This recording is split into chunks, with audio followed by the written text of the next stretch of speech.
Hey, what's up, everybody? It's Dean Rogers. Welcome back to the Dean Rogers Show. Today, I've got an incredible guest, Mr. Shaun McCloskey. What's up, Shaun? How's it going, man? It's going good, man. Life is Good. busy, like we were talking about before. But I want to know what's going on in the background there. What's with all the guitars? Oh, this is my little man cave down here in the basement of my home. We're going to talk about some vision stuff today. And one of the things that I wrote in my vision gosh, 16 years ago when I first started this was that I wanted a spot in my house that I could have all my musician friends over. I've played in bands for years where we could do open mic nights. And so we do that all the time now. So I have about once a month, once every 6 weeks, I'll have like 20, 30, 40 pro musicians all from St. Louis where I live down here. And they don't need to bring anything. I've got all the guitars and amps and PA systems and everything. And we rock out and have a good time Do and you act like we're shred? 5 years old. I play a little guitar. Yeah. Heck yeah, dude. That's cool. Yeah, man. It's fun. That's super Yeah. fun. Well, This is something I literally wrote in my vision this was years before we'd built our house or anything. And it was kind of cool to see it come to fruition. So we'll talk about how to pull that off today. yeah, no kidding. Well, guys, if you don't know Shaun McCloskey, Shaun is the coach's coach. He's out there helping people understand how you create a business that you love while honoring your personal vision and unique genius zone. We're going to make that the title of this podcast because it's so good. Nice long title. Yeah, exactly. And so Shaun's going to help you guys understand how to use your vision, to cast your vision, and then how to make it become a reality. So I'm excited. I'm going to be asking questions just so I can learn. So you guys are going to get tons of value out of this. If you guys want to connect with Shaun, you guys can do that by finding him on social media, Shaun McCloskey. He said Facebook is a great place to connect there. I love to connect on Facebook too. And then you guys, there's a free giveaway. We'll talk about it at the end again, leadershipboardroom.com/free. Okay. That's all going to tie into what we're going to talk about today. It's a 4-part training series about vision and creating the business that you love. So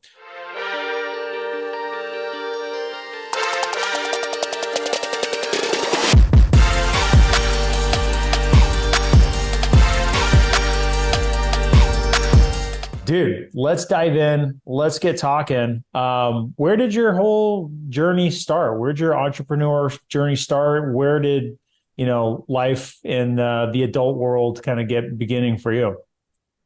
Yeah, man. Well, I started in the corporate world. So actually, that's not true. I started out, flipping burgers and then moved my way into car sales. I was a dirty car salesman for a couple of years and tried that. I was horrible at it. And then moved into the corporate world, got involved in a wireless company and worked my way up to the top as far as you can get as a 26, 27-year-old. I was a regional manager over 5 different states and making better money than a lot of my friends were and also working my butt off, man. And after dedicating 7 years of my life to that company, one day they came in and asked me to basically fire my whole staff. They were downsizing. And they assured me that my job wasn't going anywhere. Of course, 6 months after that, my job was gone too. Dang. And the whole wireless industry changed as we know it. And so after that, I'd been wanting to start a business for a long time. And I never really had a big enough reason to do it because I was making good money at my job. I call it the golden handcuffs, And so I had the golden handcuffs on and I didn't like it all that much. I mean, I like parts of it, but I always wanted to do my own thing. And I thought, if I don't do it right now, I'm never going to do it. So I started a flipping company, spent the next 5 or so years, flipped about 300 houses. And that turned into people asking me to speak about it and teach what I was doing in my own backyard, which I didn't want to do. And then I learned after I was browbeaten for about a year to share, and I fought it. I learned that when I got out and shared with people, that deals started coming more rapidly and people were referring me to deals they didn't want to do that were in my wheelhouse, but wasn't in theirs. And so, my gosh, that turned into, teaching people how to flip houses. And then a couple of years after that turned into coaching people how to flip houses. And then, my gosh, fast forward, that real estate career started in 2003. Here we are, 2023. And I don't flip many at all houses anymore. If I get a referral sent to me, I get it, but I don't do that anymore. I coach and mastermind with a lot of really high level entrepreneurs, real estate investors, all different kinds of business owners, national coaches, people who run national speaking organizations. And I coach them today. and I love it. So, and all that came as a result of what we're going to talk about today. So Yeah, it's been a weird journey. I couldn't have guessed it was going to turn out this way at all, but I wouldn't trade it for the world. I love it. that's super cool. So how did you even get into real estate? You said just so casually you got in it and then you ended up flipping Yeah. 300 houses, but how did you decide this is what I'm going to do to be my own business owner? Well, I did it for the money. Let's be honest. Okay, so Yeah. I one of my accounts in the wireless business had a wireless cellular company, and I used to provide them with their cell phones and beepers back in the day. If you remember pagers, I for do. pimps I and drug had one. dealers. I had one in high And school. oh yeah, yeah, you got to have a pager back then, right? So I was in his office one day showing him the new latest and greatest cellular devices, and I saw a check for it was around 30 grand sitting on his desk. And at the time, I was probably making about 80 grand a year, which was for me, it was a lot of money at the time. And I was like, what is this check? The guy's name was Tony Russo, super old school Italian dude, And in his little mafioso style, he's like, oh, I flipped a house today. And I said, you flipped a house. How long did you own it? And he said, about 15 minutes. I said, 15 minutes? So you rehabbed it really fast? And he goes, nope, I never did anything to it. I just wholesaled it and I made 30 grand. And I was like, dude, you got to show me what you're doing here. And he did show me a couple things, but again, I wasn't motivated to do anything because I was so comfortable earning what I was earning at my job. And then once I got let go, I reached out to him and I said, Tony, I want to spend time with you. I will do whatever it takes. I'll find you deals. I'll do whatever you tell me to do, but just show me the ropes. And he did. Now, that came with a little price tag because he also sold me my first deal, which was not a deal. So I didn't have a great story walking into this. I lost $86,000 on my very first real estate deal. And that hurt. I didn't have 86 grand to lose, but it was either figure out how to fix that or go get another job. So I fixed it and it sucks. But You and I are too. You and I are similar. At the really? beginning of my second year, I started my first flips, and my first flips, I lost $100,000, and Oh, didn't gosh, have man. $100,000 to lose. That's for darn sure. Yeah, man. Yeah. Me too. And the worst thing about this deal, it was right down the street from where I lived. So, every day, I mean, this went on for a long time. Every day I'd be driving home, I'd finally be in a good mood, and then I'd drive right past this house and my mood would be ruined again. So, but I made it past it, man. Yeah, and I've heard worse stories than that. So I've heard some great stories too. I wish I would have had a good one, but I learned a ton from it. And I said, now I can't get a job because it's going to take me another entire year if I don't spend $1 of my salary to pay this 86 grand back that I owe. So Right. sink or swim, baby. Yeah. How it goes. Yep. Pressure creates diamonds, right? Yes, it does. So, okay. Yeah, So man. you go through the flipping, you start teaching people about it, realize that that's Yep. fun. What made you go all in on that? Man, so I told this really quickly, but there was a lady here in St. Louis where I live that encouraged me to speak and share everything I was doing at our local real estate investor club. And I didn't want to do it. I took a public speaking class in college and I did horrifically at it. I was sweating through my shirt, scared to death to talk to in front of people. And she spent about a year just really pushing me hard. You got to share. You don't understand. You're going to get so much. The more you share, the more you receive. And I was like, finally, I'm like, whatever, I'll do it. And I got up in front of, I don't remember, maybe 150 people or something. And I decided if I'm going to share everything, which I was really nervous to do because I was sharing what I was doing that was working well in my own backyard. And at the end of that meeting, there were so many, I was doing short sales at the time, and there were so many people in the room that had short sale opportunities placed in front of them, but didn't want to do them, that I walked out of that meeting with 27 deals. And I was like, you have got to be freaking kidding. This is awesome. I didn't close all 27 of them. Some didn't work out with the bank, but I closed a good portion of them.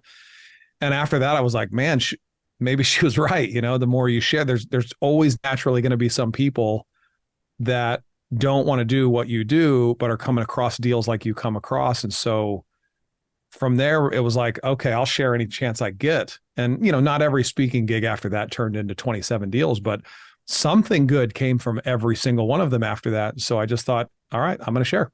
And then that turned into me just loving seeing other people succeed with it. I succeeded with it because I always got deals from it.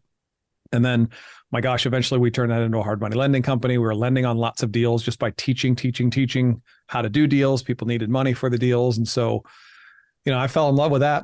And short time after that, people are saying, hey, can you coach me how to do this? Which I don't know what I'm doing. I don't know how to coach you how to do what I was doing, but started doing a little bit of that too. And, set that up in a way that other people told me to set it up instead of setting it up with my own vision in mind first, and kind of hated it for the first couple of years.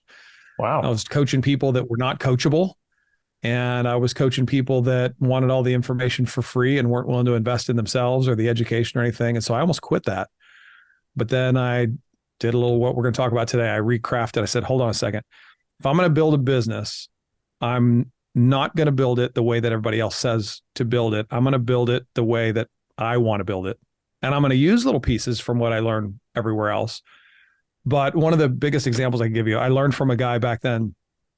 He's no longer on the speaking circuit, but a guy named Chris Kirshner was a mentor of mine. And this guy was one of the most brilliant investors I've ever seen. However, when I got coaching from him, I followed his recipe to the T.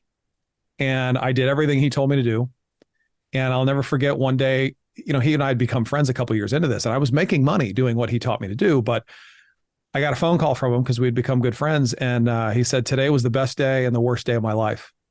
I said, how come? And he said, well, I made 950 grand today. Wow. And I was like, wow, today? And he said, yeah. He said, the reason it's the worst day of my life is I'm in a hotel room after collecting all the money that I just sold people into my coaching program, basically. And my wife called and said, I'm done. I'm taking our son with us. You haven't been here hardly at all in 6 months. You care more about your business than you care about us. And we're finished. And his wife left him that day. And here I am, a new guy in business. I was newly married, and I was following every single thing that he told me to do. And the reality is I was building exactly what he built. And so, I'm only a year or two into my marriage at that point, and I'm going, hold on, I am putting work before my own family. And I'm saying I'm doing it for them, but that's not true. If I really, really look at it, ask the hard question, who am I doing it for? I'm doing it for me. And so it's like, all right, well, then I need to stop. I need to be careful, number one, who I learn from. And maybe I could have learned bits of information from Chris Kirshner, but man, I don't want to model his life. He's got a horrific life and he's not happy. He's really successful in business. And at the time he was not in most other areas. And so, he and I have had great conversations since then, and he's changed a lot of his life since then, which is really awesome. But it was a big lesson for me, man. Make sure you're careful who you learn from. And then here I am. And now at the same time, I'm going out and coaching people. My number one student, my first year of coaching, goes out and makes $1.3 million net his first year. And I was so proud of this. Like, this guy's doing so well. Well, guess what? His second year, he got a divorce. And it's like, yes. I'm teaching my guys now to do exactly what I've been taught. And that's not why we got into business. Nobody got into business so they could work 80 hours a week. We got into business because we said that we wanted all this stuff. Insert whatever here: freedom, time, the ability to do what you want when you want to do it. And yet what I found over the years is the business is oftentimes the very thing that takes all of that away. Mm. And you'll say, I'm doing it for my family, or I'm doing it for the future, or whatever. But number one, if you're honest, very rarely is somebody really doing it for their family, because they don't ever ask their family what they want. And then number two, it's like, if you're going to build that, why don't you build it with all that freedom and stuff in mind while you're building it? Because what if you don't get tomorrow? And I learned some big lessons. My father died when I was, 26, 27 years old. And he would always say stuff like that, like, no, someday when we're rich, this is going to happen. Well, we never did vacations. We did like 3 vacations when I was a kid, ever. And he died at 53. And he literally worked himself to death. I think the last year of his life, he was working on average between 100 and 110 hours a week. Wow. It's like, man, I keep seeing this pattern over and over again. And people say they're going to do it for a short period of time. And these people say things like work your face off, and there's all these little slogans out there that hard work is the key. And I'm not a stranger to hard work, but I'm not willing to do it anymore at the expense of everything else that I say I care about. So that's what I teach today, is I teach people how to come up with a personal vision for their life, what they want their life to look like, and then come up with a business vision of what they would love for their business to look like so that their business can fund their life and not at the expense of their life. And that sounds a little corny and a little cheesy, but man, you start asking around people who run businesses, how many of them do it this way? And it's very, very, very few. Wow. That's a long-winded answer, but I took it in a bunch of different directions. But yeah, no. Those are a lot of great lessons that led you to where you're at today, and you paid attention to them, it sounds like, too. So so you're in this interesting point in time where you're getting started in your business. You see this guy have the best day and the worst day of his life. Was that the moment that you had a pivot and shift, or did you kind of like start to piece things together and figure it out as you went? Yeah. No, I wish I saw all of it then, but I saw the problem, but I also didn't see a solution. And so that came on a number of year journey after that. I used to be co-owner of a company called Life and Air, and we would take people through the Life and Air is like a word millionaire, but with a life. And I learned through a business partner and good friend of mine there how to start to craft a personal vision. And I hadn't done this before. And, it's like, hold on a second. We're getting into business. What's it for? To have freedom, to have a great personal life. Well, do you even know what that looks like? And if you don't, by the way, and if you're naturally gifted in business, or if you're just really interested in business, when you get free time, what are you going to do with it? Well, most entrepreneurs just default to doing more business, or they implement more of their to-do list, or more of the ideas that they got bouncing around in their head.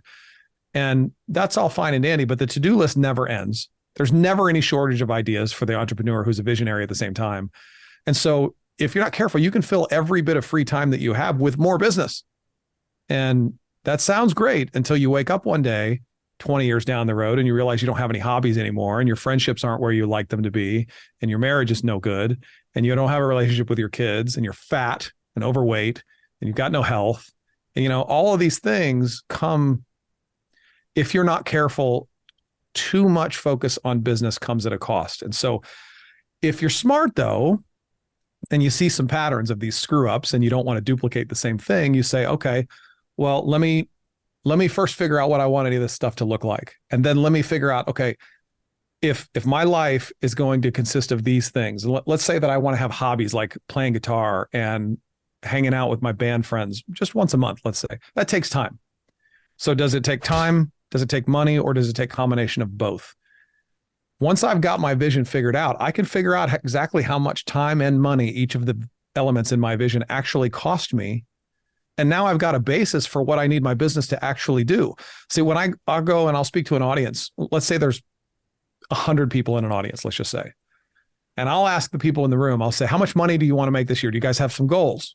And sure enough, every single time I get people throwing out numbers. And it's usually 50 grand, 100 grand, 250, 500, and $1 million. Those are the most common numbers. And I'll usually pick anybody in the room. So let's say the guy who said 500 grand, I'll say, okay, you want to make 500 grand this year, right? And he says, yep. I say, okay, well, let me ask you a question. If you only made 490 grand this year, would you be pissed off? And every single time he'll go, no, I'd be okay with that. I say, okay, what about 460? No, I'd be okay with that. And I just keep lowering the number until I find what the threshold is. Okay, what about 250? And, no, I'd be okay with that. What about 220? Nope. Oh, so you'd be pissed off if you only made 220? And he says, yes. I say, okay, well, but you wouldn't be pissed off if you made 300 instead of 500. Yep, that's true. I say, you're not going to make 500 this year. He says, what do you mean? I said, you don't have a big enough reason why. You're just fine making 250, you said. So unless you've got a reason behind why you want to make $500,000, can you do it? Yeah, but the chances of you doing it are pretty slim. You better have a locked and loaded reason as to why you want to make the kind of money that you do. And by the way, why won't 220 be enough? And inevitably the guy will say, Well, I already make 225 or some number close to it. So he already thinks he's worth 225, but he doesn't think he's worth 500. So he's not going to make 500 this year. Right. And so what's the point of that? If you had a written vision and it was crystal clear and every element in your vision added up to where you had to make 500 grand this year to pull it off, you got a much higher chance of making $500,000 this year than you do if you're okay with making 230, you know? And so that's what we do. We use the vision as fuel to give us the energy that we need to push forward and deal with some of the tough stuff that you got to deal with in business. Then you're overcoming it as challenges instead of just every day. And it becomes a lot more fun. So this happens with students all the time where, you know, I got a guy trying to pay off his house right now. He wants to be debt free and he owes about 300 grand left on the house. And this is a guy who knows how to make some money. And I said, look, you could pay off the house in probably a year if you really focused on the house. And he goes, well, I don't think I could, man. I think it's going to take 3 to 5 years. I said, okay, let me ask you a question. If your wife is going to die at the end of 1 year, if your house isn't paid off, could you do it? And he's like, yep. And I said, but you don't know how to do that. And he says, well, I don't know how, but I'd figure it out. And so the point of that is, like, if the reason's big enough, you'll do things and figure things out that you didn't even think were possible. And that's what the vision is. It's like, if you've got a big enough reason to do certain things, then you'll figure out the details that you don't know as far as the execution or the engineering of how you're going to pull it off. You'll figure that out along the way. But without a big enough reason why, as stupid as that sounds, the chances of you doing it are slim to none. You're not going to do it. Hey, what's up, guys? If you want to learn more about how you can join my community where I'm going to work with you hands-on, make sure you click that link down below. Let's go. So that's something I picked up right there that I think is really interesting is, you know, we talk about the why. I talk about the why with my students. I talk about the why, you know, with anybody. Your why has got to be big enough, but how do you feel is the right way to approach a why? Because it sounded like you had kind of a structure or a format to the way you actually write that down and kind of back into it and figure that out. So what's your process for figuring out the why and kind of mapping that out? Yeah. So we start with personal vision, which goes against the grains of what most entrepreneurs want to do, because most of them come to me wanting to do better in business. And I'll say, okay, first thing we're going to do is work on your personal life. And they almost always fight me a little bit. Now let's do the business stuff first, and then we'll do personal. I say, hold on.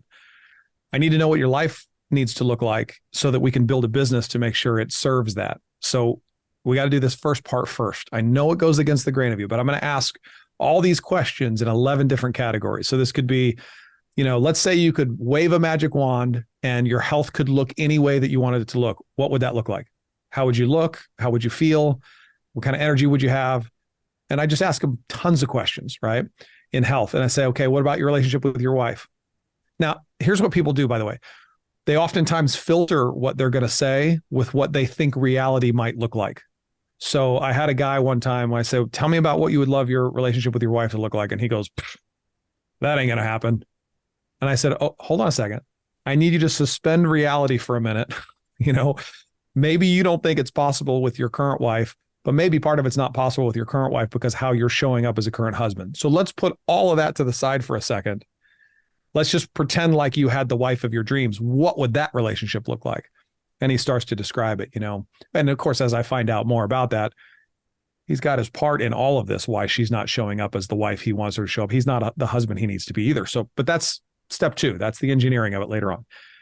So what do you want your family life to look? What do you want your relationship with your kids to look like? What do you want to do for your hobbies? Do you want to travel? If so, how often? And where do you want to travel to? And once we figure all this out in 11 different categories, then I can start to assign numbers to each of those things. I don't put any numbers in the vision first. No numbers. So if somebody says, I want to make $500,000 a year, I say, I don't care about that now. You don't even know why you want to make $500,000. Let's just put that you want, what do you want the $500,000 to do for you? And then they say, well, I want to travel or I want to do other things. I want the Ferrari or I want the, you know, some people don't want material things at all. They want to buy a house for their mom or, you know, they just want to have money in savings, have a little certainty. The point is we get all this crystal clear. And when this is crystal clear and it's written out, not just in your head, when it's written out, then we can start to go line by line down each one and say, okay, how much does the Ferrari cost? How much does it cost to go on 6 trips a year for 5 days each? And we can start to assign numbers to it. And basically we can do a second thing too. Now we can pull out, I have people, I have this little pretend calendar that I have people pull out. I say, okay, well, it costs money to do some of these things. Surprisingly, a lot of the things people write down don't cost any money at all. Great relationships, time with my kids, that doesn't cost anything. Providing for my kids, that might cost something, right? But when all this is figured out, then I can assign numbers to it, a dollar number to each thing. And I can also pretend like if you're living this today, how much time does it take? So I can take each of these elements and say, okay, Dean, you said you wanted to be a good father, right? How many hours a week does it take to be a good father? Well, it's going to change for every person, but I know for myself, I put in the time to go to kids' practices, coach them in their practices. So okay. Call it 3, 4, 5 hours out of there. I spend time in the morning with them, cooking them breakfast, getting them ready for the day and everything. So there's another couple hours on the weekends. Are we including weekends too? Yeah. I mean, you can do whatever you want. It's your vision. Weekends are full go family time. So, we're doing sports, we're playing around the house, we're going to the beach. Now, let me pause you for just a second. You're telling me how it is right now, right? Yeah. And so what I'm saying is if you could wave a magic wand and it could be anything that you wanted it to be, and it might be the same as what you have now. I don't know. But this is what the point of the vision is. I'd say it's pretty close to what I would want it to be. I'd say that's awesome. The vision I had of wanting to be involved in their life, wanting to coach them in sports, be a part of their sports, play with them around the house, have the time to do that and be available and around. I thank God that's reality for me right now. Awesome. That's perfect. What's one hobby that if you had more time, you'd love to at least explore a little bit? Maybe you haven't made the time to do it, but man, if I had more time, I'd love to do this. For me, it's basketball and then more time in the ocean. I mean, I'm 2 blocks from the beach. Oh, yeah? Not in the water is like hardly ever, just because life is so crazy busy right now. Yeah. But I get out, I play basketball. Hasn't been as much recently because things have been so busy, and really that time's been more put back towards the kids, and then like I said, getting in the water in the ocean. Okay, so how many hours a week, if you could wave a magic wand and you didn't even have your current schedule and work is not on there, let's say, how many hours a week would you love to play basketball if you had your pick of the litter? I'd easily say an hour a day. So a weekday. So I'd say 5 hours a week. What about being in the ocean? I'd say at least an hour a day as well. Okay. Now, did you say 5 days a week because that's what you want, or is that because weekends is supposed to be for family time and you really shouldn't do it then? Weekends is for family. I'm not going to go take off, play basketball instead of spending time with my family. That's not what I want. Okay. Very good. Very good. So you've already got 2 hours of every day. If you were living all of your vision today, set aside just for basketball and swimming in the ocean. And you don't do as much of that as you'd like to today. And this is not uncommon at all. Everybody does this. Yeah. But here's the purpose for why I'm even bringing this up. If you were to take, that's only 2 vision elements in an entire vision where I'm talking about 11 different categories. And in these categories, you'll have dozens of things. And if you were living that today, it all takes time, right? So if I were to take each line item by line item and start to assign it to a pretend calendar and figure out how much time does it take this week just to live all of these aspects, just of my personal vision, you don't have 80 hours a week left to work. And no one does. I've done this with thousands of people over the country right now. I don't normally say this right up front, but I'll just tell you the numbers. I've done this with thousands of people. The average, if you're living your personal vision, is that you will only have, and by the way, this is if we put in work last with what's left, and no one does this. Everybody puts in business first and tries to fit in life with what's left over. I'm talking about doing the opposite. Put in all life first into the calendar, and not like it's going to be this way every week, but just to get an idea how long it actually takes to live this way. Put all your personal on the calendar first, and then you get to work with what's left. The numbers are really staggering. You will only have between 22 and 32 hours left a week to work if you're living your personal vision the way that you'd love to. Mm-hmm. And I've done this with thousands of people, man. It's usually in the mid-20s. Now, here's the good news about this. There's study after study after study that shows that you're really only most productive about 25 hours a week anyway. And so now you've got a basis for, okay, so now if you add up all these things in your vision, you say, okay, let's say it costs me, I don't know, if I didn't have any debt, which is not in my vision, if I didn't have certain things maybe that I have to take care of right now, but my vision was dictating how much money I needed to make, you'd be surprised, man. Almost everybody can live their vision on 15 grand a month or less. I mean, 15 grand a month goes a long way when you don't have any bills. But that's not how people live. They've got house payments and car payments and, you know, all the other stuff to go along with it. But man, you can make 15 grand a month in a real estate business. I don't want to say if you're an idiot, but a lot of people make that in real estate. You know what I mean? It's not that much money. And so, you know, but now here's the catch. If that's all your vision cost you, now you got to figure out, how am I going to get my business to generate that kind of revenue in 25 hours of my time a week or less? Now you want to master something. I'm no longer impressed with people who do millions and millions of dollars a year in revenue and they're working 80 hours a week to do it. That doesn't impress me.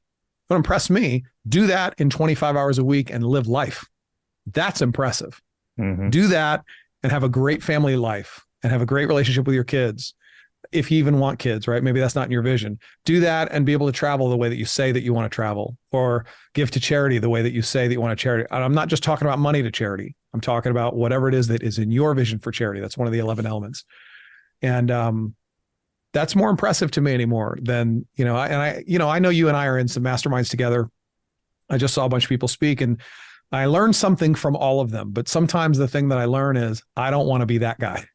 Right. You know, I remember seeing a guy speak at one of the events that I went to, and this guy had sold something like $300 million worth of his product. And everybody was just standing ovation and clapping for the guy. $300 million of his own product. That's crazy. And I got to have dinner with him that night. And I asked him about his personal life. He hasn't been home in 16 months.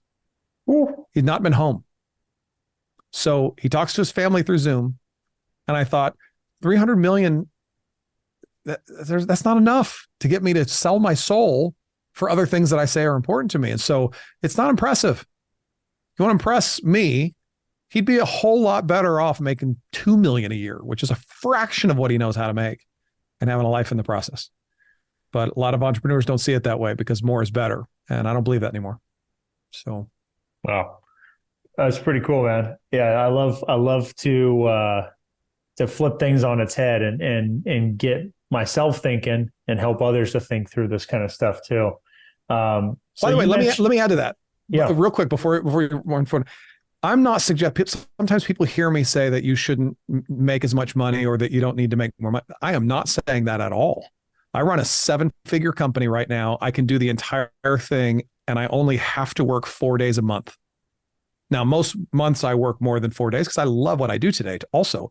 But my requirements to sustain my business are 4 days a month, typically, except for 3 months a year. And on those 3 months, I have to work 8 days. I do it now. And by the way, you kind of got to earn the right to get there. This work is not easy to do. You got to start with the vision. You got to build it in a way that does that. But to me, you know, and by the way, I do all of that with one assistant and some independent contractors that work with me. And that's it. I don't have a lot of expenses. I don't have any debt. I don't have any home loans, no car payments, no nothing. My life is very, very simple today. And I don't do this off the backs of my assistant either. My assistant is not allowed to work more than 25 hours a week. And she gets paid as if she works 40. And so I don't just sit here and try to do this off the backs of other people. I'm trying to do this and help other people do the same thing. And you can do it, even though it's against the grain. So just wanted to mention that. I'm about to say you have some people working their ass off. Nope, I don't allow it. I was ready to try to call it out, but you came right. Oh, you know what? You know what I will say about that? There are moments, like I've got an event coming up in December.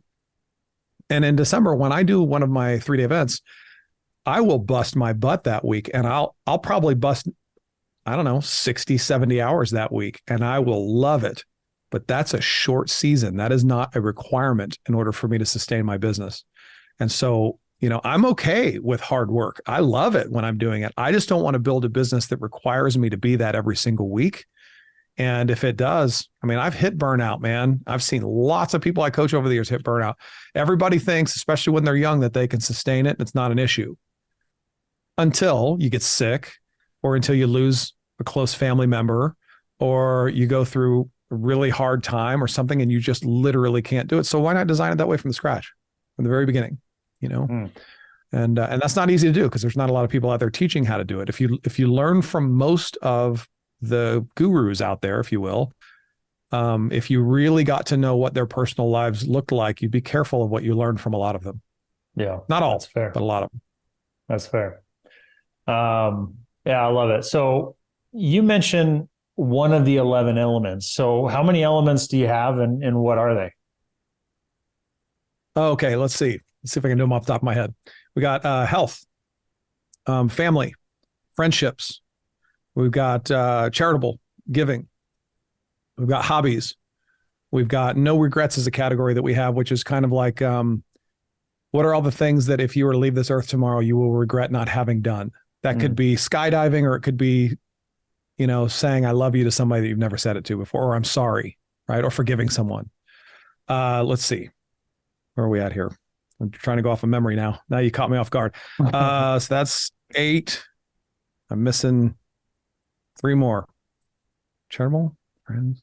You had health, family, hobbies, friendships, giving or charity, no regrets. Yep. Kids, if you want kids. Okay. Will be another category. Some people don't do that one. Oh, I'm missing 2, and now you caught me off guard. I don't remember what they are. That's right. You think I'd have this right on the screen here? I'm sure you got a piece of paper or a website somewhere.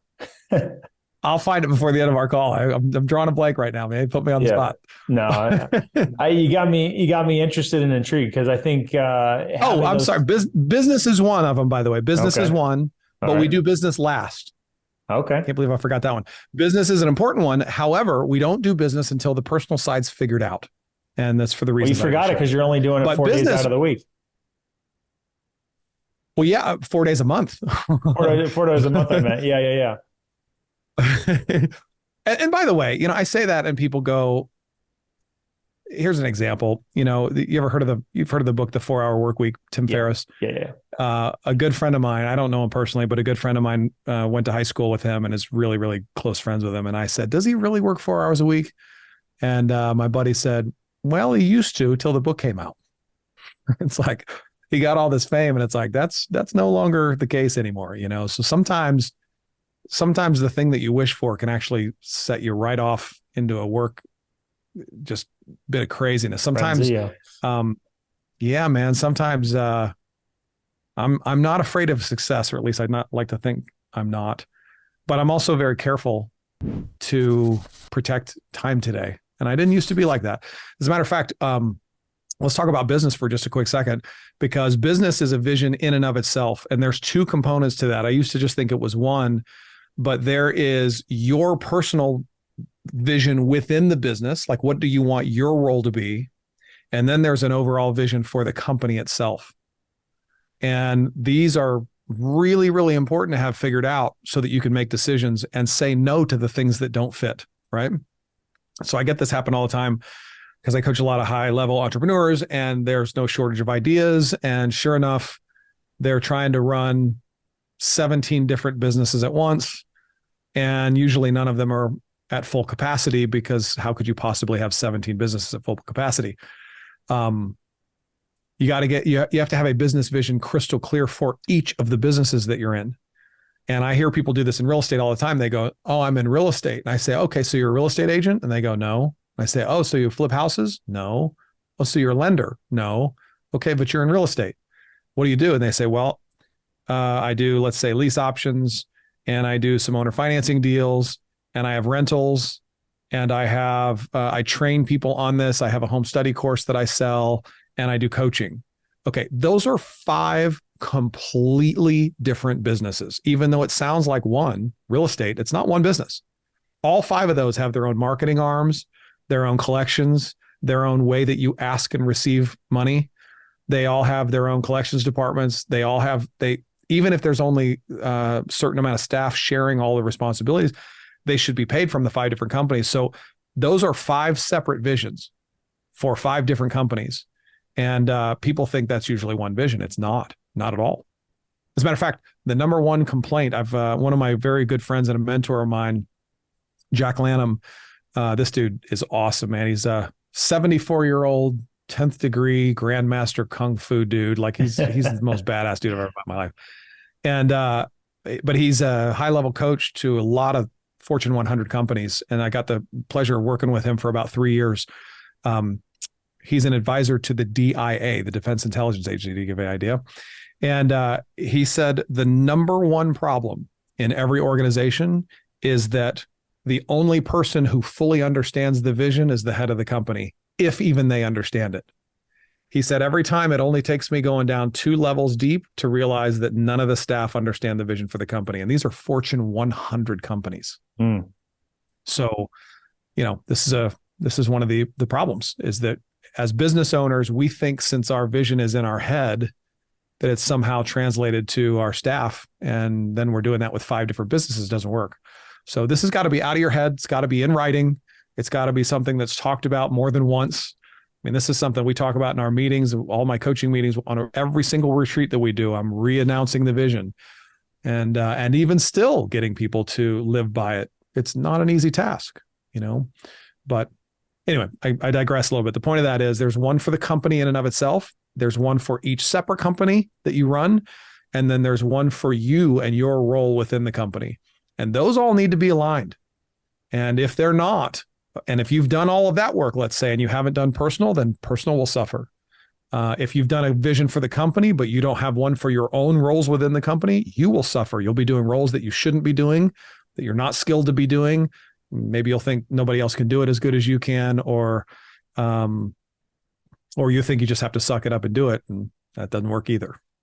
So, yeah. Okay. So tell me, I think one of the things that a lot of entrepreneurs struggle with is they've got tons of different ideas, right? And yep. You got all your extra time, like you said, spending on it. How do you figure out which ones to focus on and to specialize in?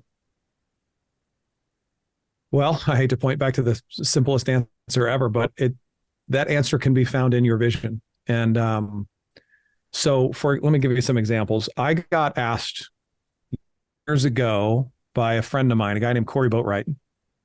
This guy was in short sales. I was in short sales. He was starting to teach. I was starting to teach.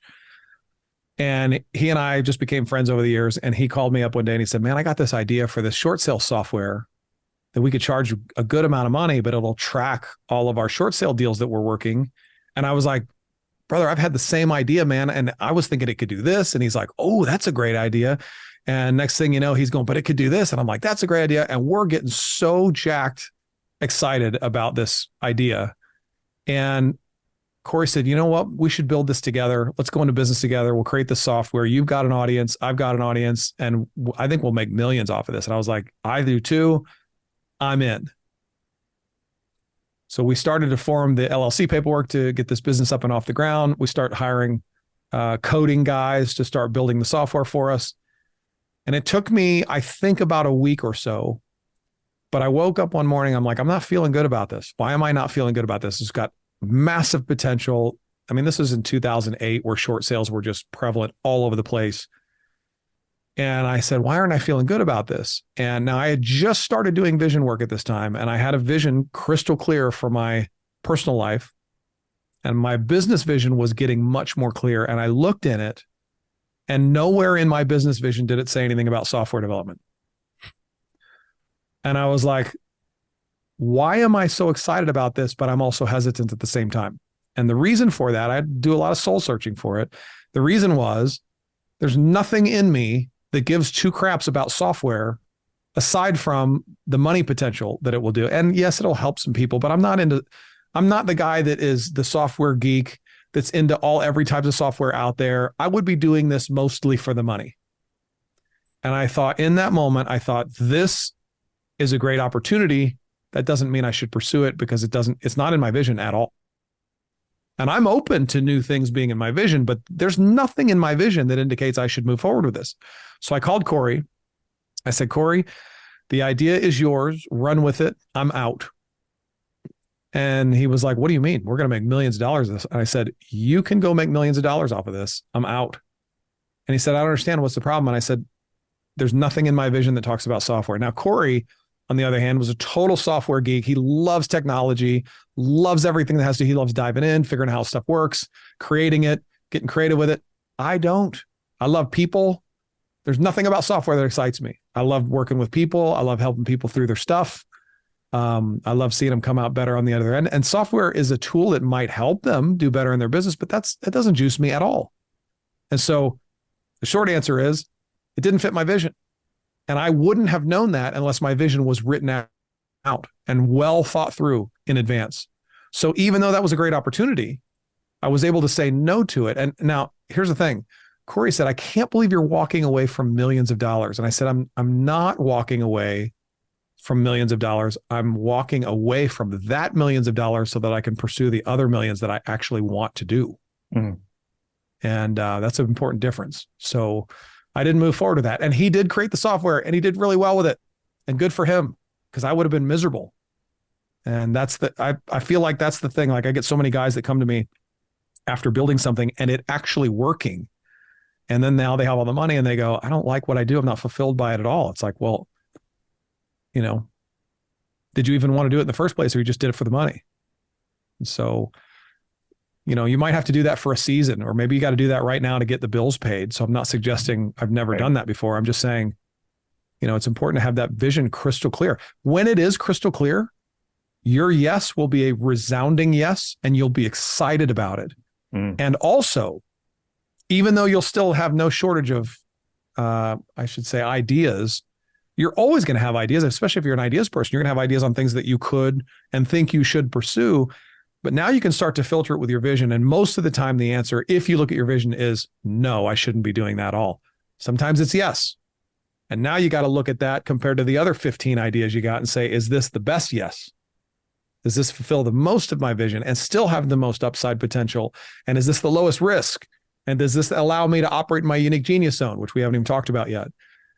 Now you can start to have a filter in place, but the vision is the filter, not just your emotions today, or not just the financial potential that it might have. You've got a document now that you can use to say yes or no with. And by the way, when you do say no, you can blame your vision and people have no clue how to respond to that. It's the greatest thing ever. I love that. That's so good. So Corey's like, why wouldn't you do this? I said, it doesn't fit my vision. He's like, I don't even know what to say to that. I said, you don't have to say anything. It's already been decided. Take it, It has been spoken. It is spoken. Oh man, that's good. I think having the filter to say no is what we all struggle with, unless you've gotten really clear on what you want and where you're going. So it's something I've had to get good at recently, because as I've chased new shiny objects, I've been really focused for quite some time.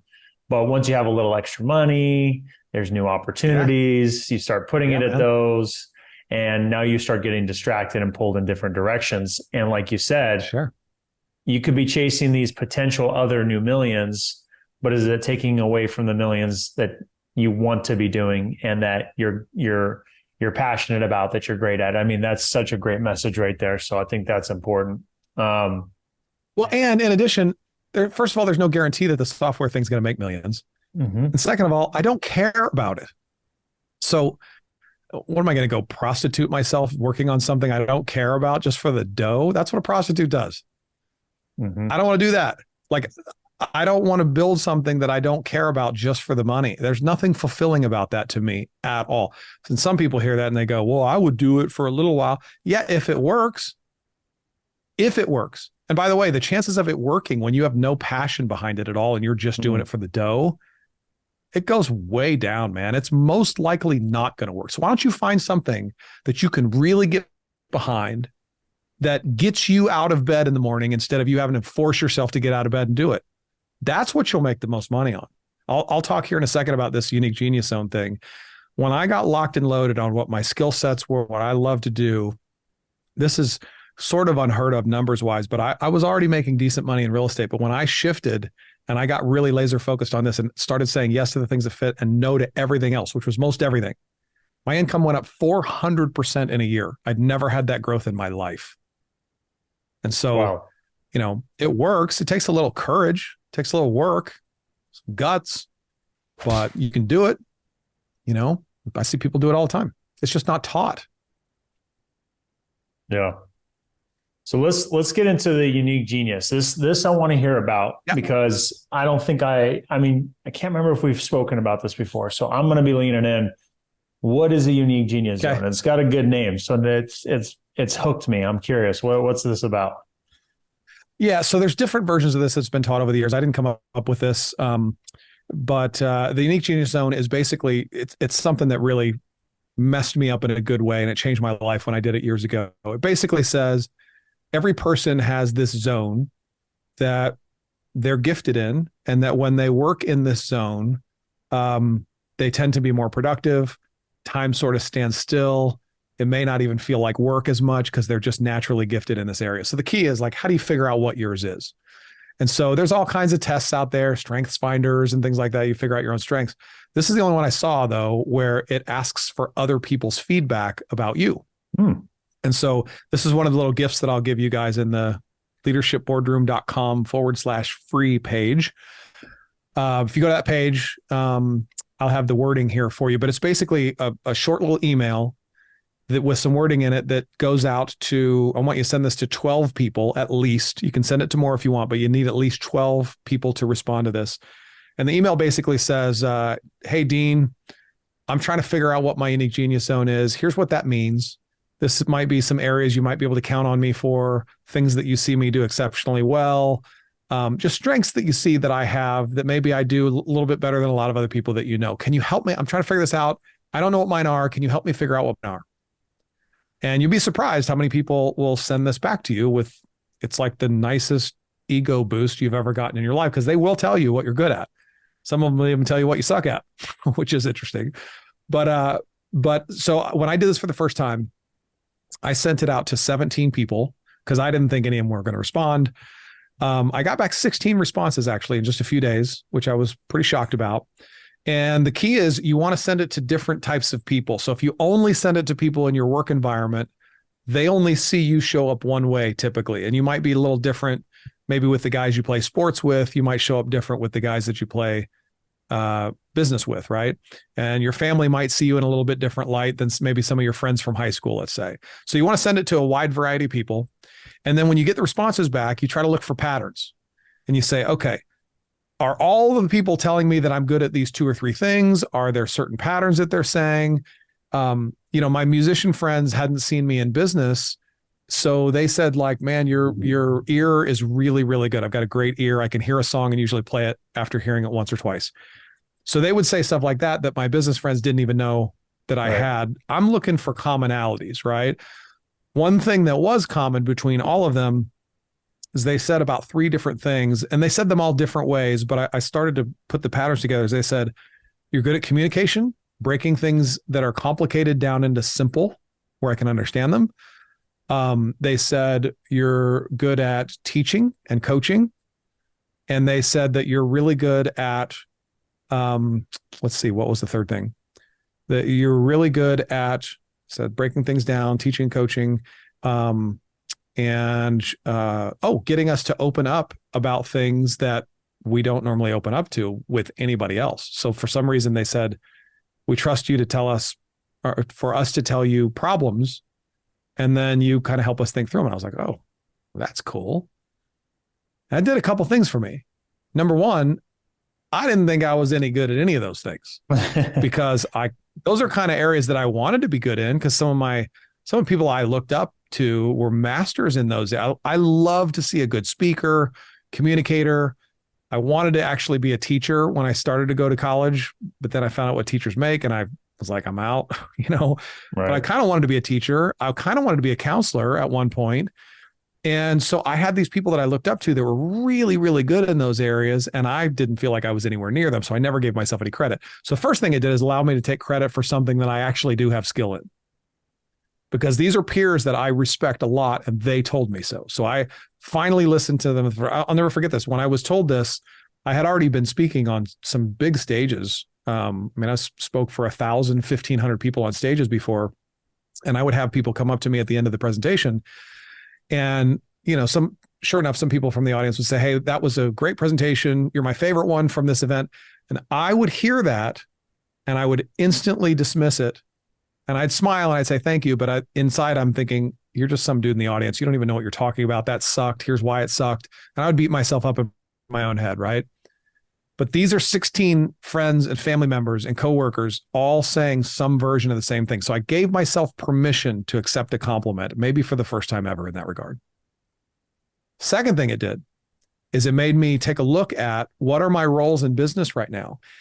No one in the Unique Genius Zone responses said that I'm the best accountant they've ever seen. No one said that. They didn't say I'm the best person they've ever seen with kids.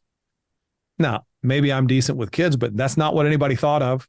So it's not my unique area of gifting, right? And so, but they did say these three things repeatedly.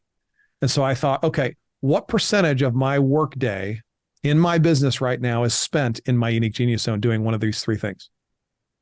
And I looked at that really hard. I tracked what I was doing on a daily basis, and it was like 5% of my day was spent in my Unique Genius Zone.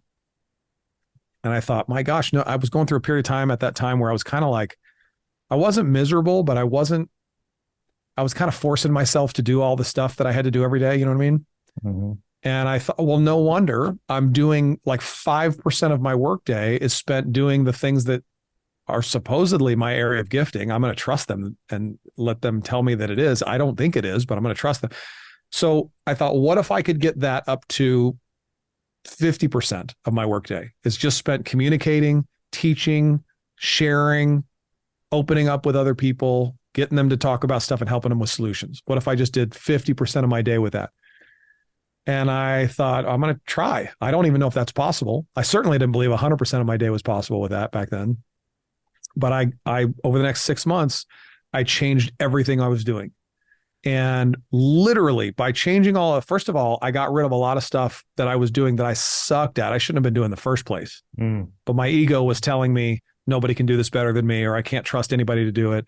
So I did outsource some of it. More importantly, I eliminated a lot of things that I was doing that just wasn't important. And then I tweaked my business model to make it more in line with my vision. And I said, hold on, I need to spend, if it's not at least 50% of my time in my Unique Genius Zone, I'm not doing it. And over the next 6 months, I changed it. And I got to about that 50% number. And because of that, that's the thing that skyrocketed my income. I made 400% more net the following year than I had ever made before in my life, just from this one exercise. And now I say just from this one exercise, it's doing the exercise, it's recognizing the patterns, it's spending time in that and saying, what do I need to change to spend more of my time in the Unique Genius Zone? What do I need to eliminate and get rid of? So there's some work that went into it, but man, what a huge realization that totally changed the course of my business. And so after that, I thought, if I believe in God, forget about whether or not you do. But imagine that your creator created you with these certain gifts, right? And at the end of your life, you show up and he says, man, I gave you all these gifts. What did you do with them?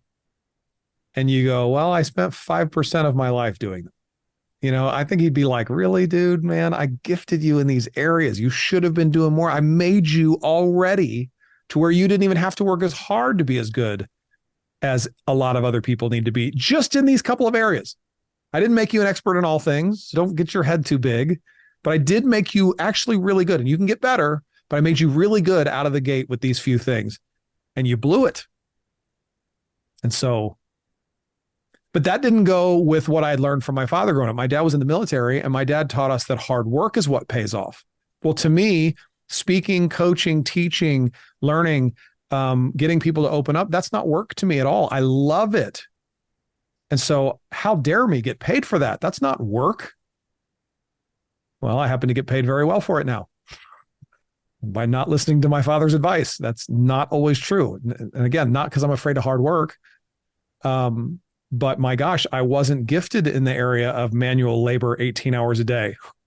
but I was gifted in certain other areas. And so I built a business around it. And so, and you guys can do this too. I'm going to give you guys the wording for this on the webpage. And all you got to do is copy it, paste it. If you want to tweak some of it to make it sound more like your own words, go ahead and tweak it. But the point of the email is, I need to figure out what my unique genius zone is. Will you help me? Send it out to at least 12 people, get 12 responses, see if you see patterns, and you might be surprised, man. Maybe you're doing more than 5% of your day in your unique genius zone, but my gosh. I've done this with so many people now, and it's so apparent how few people are operating the majority of their time in this zone. It's crazy. And these are even people that are making millions of dollars a year. It's like they change this, and maybe they continue making the same money or making a little bit more, but they love what they do now. So that's more important to me than selling my soul for making another buck. Yeah. Wow. Lot to digest. All my answers are so long-winded with you today, man. No, they're good though. They're good. They're thought-provoking too. So, all right. So if people go to leadershipboardroom.com/free, they can go through this 4-part training series. And it sounds like part of it is where you send this out to other people, you gather feedback, and you piece things together. What's next from there? I mean, how do people implement the vision? Is that part of the training? What I'll do is in Link, I'll include some tactical things that they can start on right now. And I will make it absolutely worth their while to go through it. I'm trying to remember how long the videos are that I have in there, but I've got a couple of videos. I've got the unique genius zone wording. And then I've got another tool where you can measure exactly where you're at today versus where you'd want to be. So I call it the wheel of life. And so in the wheel of life, if you will, just imagine a wagon wheel, and it's got all 11 elements of the vision in it. And I ask you to rate yourself 0 to 10 as to where you're at right now. So if you say, no, my relationship with my wife is rocking, it's at a 10. My health's at a 3 though. You'll be able to measure exactly where you are. And so in the training, I'll show you how to say, okay, I'm at a 3 now, but what does a 10 even look like? And so let's define what a 10 is. So I'll take people through that. But it's basically just 4 tools to help them get started. And then at some point, if they want to really take it to the next level and learn how to turn that into an actual business, we do a business vision workshop that we usually do once a year. I think we've got one coming up in March. And we take people through that in a live setting, in a workshop setting. This is not just a seminar. We get to work for 3 days, and we build the vision together right there in the room. So that's where I have some of my top students who have pulled off what it is that they pulled off. I have them come share their stories, and we just teach and we work on this stuff for 3 days. And the idea is to leave there at the end of the 3rd day with some foundation built. It's not going to be perfect yet because you're learning a lot during that time too. But anyway, the gifts that I give you is as much as I could condense down into a reasonable training that's not going to take 3 days to go through. So hopefully it'll be helpful to your audience. Yeah. Love that. What a great give. So guys, if you're eating this up like I am, make sure you guys go to leadershipboardroom.com/free. Go through that training. Make sure you guys connect with Shaun online as well.